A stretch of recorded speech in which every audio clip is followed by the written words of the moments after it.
Whether you're aware of it or not, nature and its functions have an immense level of control over your mood and well-being. The cycles of day and night, the seasons, greenery, and the weather, all of these things have their impact on you. So, you have two options. Either be swayed by these invisible forces, or learn to harness them for your full advantage. If you found that the latter option sounds more appealing, then great, you've come to the right place.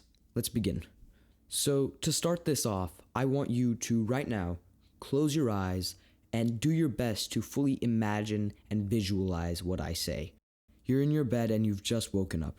You lift your head off your pillow and look toward the window. Warm rays of sunlight flood through into your room. You see trees outside and birds are singing. You bring your attention back towards yourself in your bed. It's hot, even a little too hot, so you take off your blanket and get out of bed. Sounds great, right? What an ideal morning. Now I'm going to read out to you a second scenario, and once again, I want you to close your eyes and truly envision what is happening. You wake up to hear the sound of rain pattering on your window, thunder softly rumbling in the distance. You lift your head and look outside. It's dark.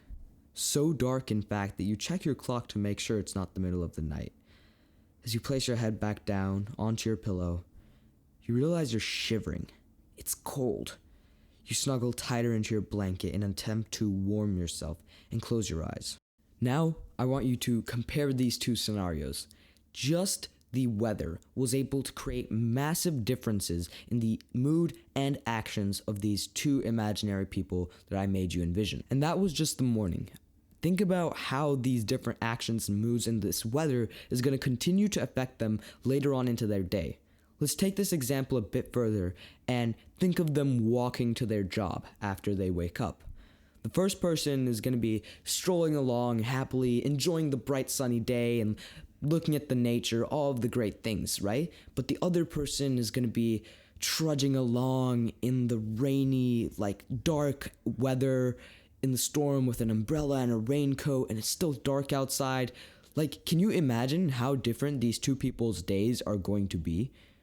And that's just one day. Again, imagine this effect compounding not over a morning, not over a day, but multiple days, multiple weeks, multiple months. Imagine how different the lives of these two people are going to be, how much different stuff they're going to accomplish, how happy the one that's always waking up in this nice nature, bright, sunny, ready to go mood versus the one who can't even get up because it's cold out and it's rainy.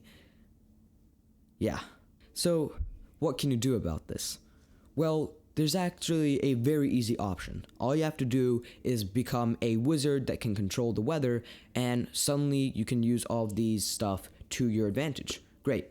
But in the extremely unlikely scenario in which you for some reason cannot become a wizard, why would that be? I don't know. But in that scenario, there is still something that you can do. You see, when we can't get the weather we are hoping for, we can at least try to recreate it using modern day technology. Let's go back to the example of that person who was in the rainy room trying to wake up. What are his problems? Well, first of all, it's dark outside. And, darkness makes you sleepy and also worsens your mood. Okay, so what can we do about that? Well, there are special clocks that will wake you up using light instead of an alarm, which is perfect for this scenario. And if that's not enough light, you can also set up an automation that will automatically turn your room lights on whenever it's time for you to wake up. And boom, you've got light. What about it's cold, right? It being cold is another thing that will lead you to be more sleepy and also want you to snuggle further into your blanket so that you can keep yourself warm. Nobody wants to step out of bed when it's freezing outside. You can get some sort of heating system in your house and set it to a specific temperature that will be warm enough for you to want to get out of bed in the morning. Or there are also specialized bed mattresses. I think there's one called 8 Sleep, I'm not sure. But it definitely exists, and it's definitely something you can buy.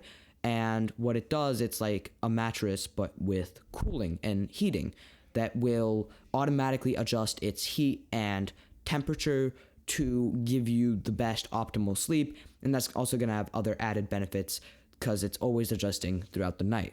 And there we go. Using just technology and an awareness of the problem, we have drastically improved the conditions of the person I gave in the first example. When before he was gonna not even wake up on time, suddenly he's waking up in a hot and bright room.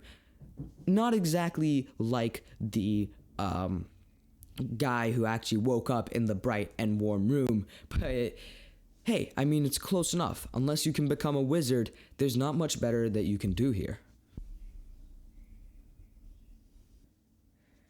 It also helps to just be aware of the impact the weather can have on your mood, whether you act on it or not.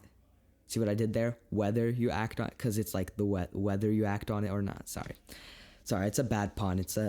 But just this better understanding of the problem itself will make you better suited to fight against it, because now at least you know what you're fighting against and what it will do to you. Another thing I want to bring to your attention is that it doesn't end with just weather, because weather is like one of those more basic building blocks, but we can expand from there. For example, seasons, right? If you think about it, during the summer, it's always going to be brighter, sunnier, and warmer, and there's going to be a lot more nature and plants around. And in the winter, it's oftentimes going to be colder, darker, because the days are shorter, and it's going to be cloudier, and you're going to get less sunlight and stuff like that.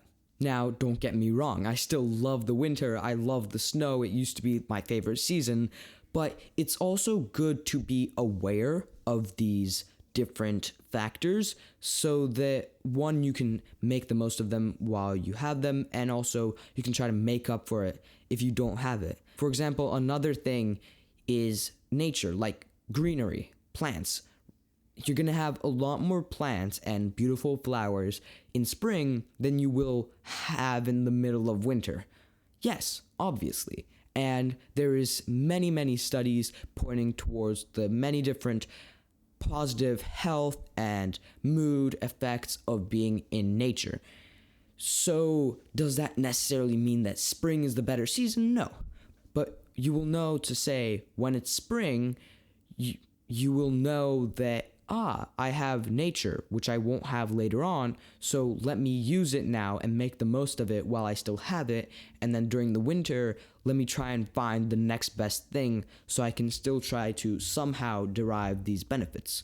I can give many more examples like this with how nature and its functions and things that really are out of your control. As I said, unless you're a magician, you cannot control the cycles of day and night. You cannot control the seasons. You cannot control when the plants will start to grow. But that's not the point. That's not the point I am trying to convey. What I'm trying to teach you, and if I were to give you a step-by-step guide, is first of all, understand what you are looking at. Understand what will affect you, because you can't fight against what you don't know. Like, find out what you don't know and then research it so you do know.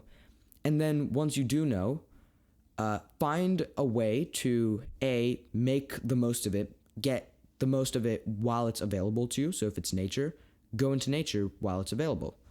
And 2, when it's not available, seek alternatives, if any. Like, for example, with the sun example I gave, the morning example I gave in the very beginning, the sun, you will know that it has a great effect on helping you to wake up, right? That's something that you would research, find out, oh great, the sun is important to my circadian rhythm, etc., etc. And from there, you can say, okay, well, when there is sun in the summer, I'm going to make the most of that, and I'm going to use it. I'm going to open my blinds so I get natural sunlight to wake me up in the morning. But during the winter, when maybe you don't have the luxury of waking up with sunlight, or maybe you just wake up so early in the morning that you don't ever get to see sunlight, you will have the knowledge to say, okay, well, I don't get sunlight, and sunlight is good for me, but I also cannot control nature and when the sun comes up. So what's the next best thing? Can I get some light-based alarm system that will wake me up with light, even if it's artificial rather than the actual sun? So I hope that has helped you, And if you have found this video interesting or would like to see more videos of the type, please do feel free to like, subscribe, and comment your thoughts if that's an option, because YouTube seems to hate me. It's been disabling comments on like half my videos, so I don't know if this video will have disabled comments. It might, and there's not much I can do about it, but I hope this video was useful to you, and I will see you next time.